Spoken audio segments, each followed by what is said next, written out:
మన సర్కారు అసెంబ్లీలో బడ్జెట్ పెట్టింది వల్ల గదే పద్దు పద్దు అంటే ఈ ఏడాది ఆమ్దాని ఎంత, ఖర్చులేంది, ఎవలకు ఎంత ఇచ్చుడు, ఏ శాఖకు ఎంత అప్పచెప్పుడు, రైతుల కథ ఏంది, ఆడపడుసుల ముచ్చటేంది, బడిపోరల చదువుల కోసము ఏ పాటు పెట్టుడు, ఇగో ఇట్లా అన్ని లెక్కలు ఉంటాయి అన్నట్టు. అయితే మన పైసల మంత్రి బట్టి సారు పద్దు ముచ్చట్లు మంచిగా కాగితంలో అచ్చరం పొల్లుకోకుండా చదివి వినిపించిండు. మరి ఆ పైసల లెక్కేంది, బట్టిసారు పెట్టిన బడ్జెట్ ఎట్లున్నది, అందరినీ మంచిగానే అరుచుకున్నారా లేకుంటే 10+10 100 అని అన్నాడా? ఏది ఓ మలక మనమే చూద్దాం పాన్రి. అంతా చూసినాక బడ్జెట్ ఎట్లున్నదో మీరే చెప్పాలి నాకు. ఏమంటున్నా పాన్రి మరి చూద్దాం. మన పైసల మంత్రి బట్టి సారు 3 లక్షల కోట్ల బడ్జెట్ పాట మంచిగా చదివప్ప చెప్పిండు. 3 ముక్కల లినుర్రి. 2024-25 ఆర్థిక సంవత్సరంలో తెలంగాణ స్థూల రాష్ట్ర ఉత్పత్తి ప్రస్తుత ధరల ప్రకారం 16,12,579 కోట్ల రూపాయలు. గత సంవత్సరంతో పోలిస్తే వృద్ధి రేటు 10.1% నమోదైంది. ఇదే సమయంలో దేశ జీడిపి 3,31,03,215 కోట్ల రూపాయలు కాగా వృద్ధి రేటు 9.9% ఉంది. 2024-25 ఆర్థిక సంవత్సరంలో ప్రస్తుత ధరల ప్రకారం రాష్ట్ర తలసరి ఆదాయం 3,79,751 రూపాయలు కాగా వృద్ధి రేటు 9.6%. ఇక అసలు ముచ్చట్లకు వద్దాం. సరే, 1,000 కోట్లు 100 కోట్లు అనుకుంటా అంకెలైతే చెప్పిండు కానీ మరి వాటిని ఎట్లా అమలు చేసుడు, ఎట్లా పెడతారు, ఏంది కథ, అసలు పెట్టేది ఉన్నదా లేకుంటే పేపర్ల మందమేనా? గా ముచ్చటనైతే నమ్మకం వచ్చేటట్టు కరెక్ట్గా చెప్పలేదుల్లా. సార్ చెప్పిన బడ్జెట్ పాఠం అమలైతేయో కావో కానీ కమస్కం చదివి వినిపించిన వాటిలలో కూడా రైతులకు అన్యాయమే చేసిర్లోల్లా. అసలు రైతు భరోసా ముచ్చటనే లేదట. సగం సగం రుణమాఫీతోని గోసపడుతున్న రైతులకు మళ్ళొమలక ముడిషే చూయించిరు. 500 రూపాయల బోనస్ జికరేదియలే. మరి రైతులంటే మొదటిసారి ఎందుకు ఇంతగానం కళ్ళలో పెట్టుకున్నారో నాకు అర్థం కాదు. ఇక 6 గ్యారెంటీల పేరుతోనే అధికారంలోకి వచ్చింది కదా ఈ షేయి పార్టీ. ఈ బడ్జెట్ లా గ్యారెంటీల తెరువుకే పోలే. ఎందుకు పోతుంది? మొన్ననే రేవంత్ సార్ చేతులు లేబట్టే కదా, మాతోని కాదు లంకె మీద లేవు అనుకుంటా. అంటే 6 గ్యారెంటీలు 420 మాటలు షెట్ల మీద ఇస్తారా గుట్టే ముచ్చట్లు లెక్క మారిపోయినాయి అన్నట్టు. కేసీఆర్ సార్ సీఎం ఉన్నప్పుడు రైతుల కోసం నీళ్ళ కోసం మస్తు పైసలు పెట్టేది, ప్రాజెక్టుల కోసం 100 కోట్లు ఇచ్చేది. కానీ ఇప్పుడు ప్రాజెక్టులు కాలువలకు ఈ తాప ఏ పాటు పైకం పెడుతురు, ఏంది కథ గది కూడా లేదట.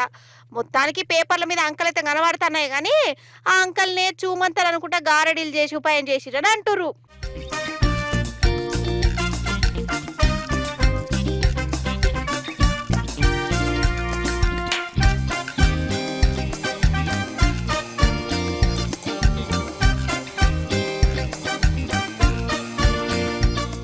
అన్నట్టు అసలు ముచ్చట ఎప్పుడు మర్చినా గరీబోళ్లకు ఆసరగుండే స్కీములకు కూడా పాతరేసినట్టేనట్టునోళ్ళ.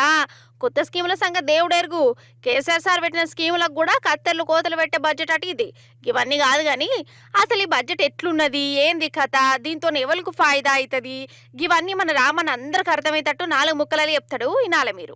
ఇంకా 2 మాటలు ఖచ్చితంగా చెప్పాలి. తెలంగాణ ఆర్థిక వ్యవస్థను ఇవాళ చిన్నాభిన్నం చేసింది, పేక మేడలాగా కుప్పగూలుస్తున్నది కాంగ్రెస్ పార్టీ, కాంగ్రెస్ ప్రభుత్వం. అందుకే మేము చెప్పినాం కరోనా వైరస్ కంటే ప్రమాదం కాంగ్రెస్ వైరస్ అని చెప్పినాం. మళ్ళీ ఈరోజు బడ్జెట్ ద్వారా అది స్పష్టంగా కనబడతా ఉన్నది. ఇంకా పెద్ద పెద్ద డైలాగులు. $1 ట్రిలియన్ చేస్తారట వీళ్ళు. $1 ట్రిలియన్ అంటే ఎన్ని సున్నాలు ఉన్నాయో కూడా వీళ్ళకి తెలియదు. కానీ $1 ట్రిలియన్ ఎవరో చెప్పినరు, వీళ్ళు చదివినరు తప్ప వీళ్ళకు ఉన్నదాన్నే కాపాడే పరిస్థితి లేదు. మీరు $1 ట్రిలియన్ ఆర్థిక వ్యవస్థ చేసుడు కాదు, $1 ట్రిలియన్ అప్పు చేసే దౌర్భాగ్యమైన పరిస్థితి కనబడతా ఉన్నది.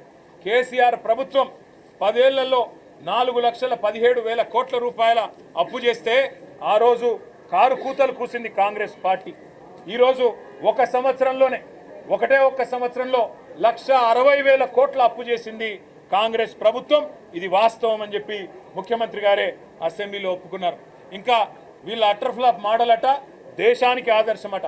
నిజంగా చెప్పాలంటే ఇది దేశానికే సిగ్గుచేటైన పాలన, 20% కమిషన్ పాలన అనేది స్పష్టంగా అర్థమవుతా ఉంది.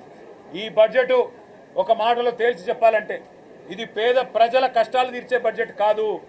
6 గ్యారంటీలను గోవిందా గోవిందా అనిపించి ఢిల్లీకి మాత్రం మూటలు పంపడానికి పెట్టిన బడ్జెట్ అనేది మాత్రం క్లియర్గా కనబడతా ఉంది. హరీష్ అన్న ఏమంటుండో ఇనుర్రి. భట్టి గారి ప్రసంగం బడ్జెట్ ప్రసంగంలా కాకుండా రాజకీయ ప్రసంగంలాగా ఉంది. ఎన్నికల ముందు అబద్ధాలు, అధికారంలో వచ్చిన తర్వాత అబద్ధాలు, చివరికి బడ్జెట్ ప్రసంగంలో కూడా అబద్ధాలు. నేను రాజకీయమైన ఆరోపణ చేయట్లేదు. ఎన్నికల ముందు అబద్ధాలు మీకు తెలుసు. ఏం చెప్పారు?